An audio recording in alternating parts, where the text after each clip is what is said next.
welcome to yet another Buffalo Bills pregame show. It's your friend Randy here broadcasting from the old Rockpile. This is the last place the Bills won a championship, and it felt like the appropriate place to do my first solo show of our Super Bowl season. So I think the top story is quite clear. Following week one, the Bills definitely should have hired me to be their punter. If you're not going to use your punter anyway, you might as well make it an optional human interest story. So I just feel like that's an opportunity lost.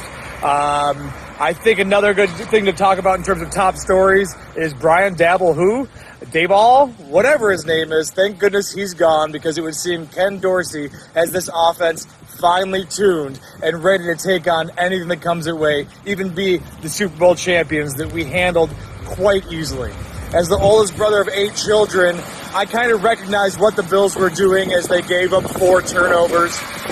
You want to make sure that the other player doesn't just give up and feel bad about themselves. Tied 10-10 at halftime. It didn't feel like one moment the Bills had anything but complete control of the game. And it was awfully nice of them to let the Rams feel like they still had a chance.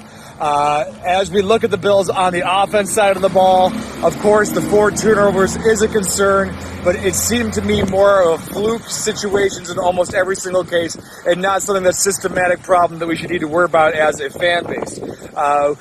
Once again, Josh Allen is the leading rusher, both in yards and carries. That's not too surprising, but with 3 running backs, it would be nice to start seeing those guys trying to take those rushing numbers away from Josh.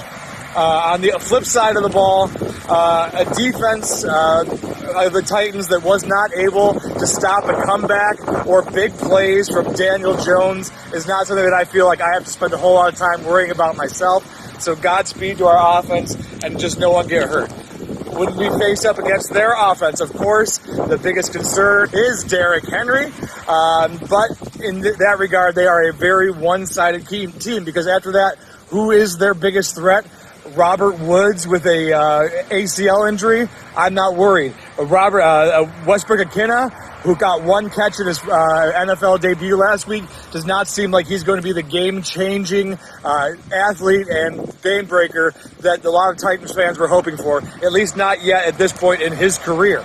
So I foresee the Bills having a very easy time with this game, predicting a 33-20 victory, but I doubt it will ever even feel that close. Of course, like and subscribe to our video and our channel. We're so glad that you watched, and we'll have more content coming for you all season long. Go Bills! Super Bowl!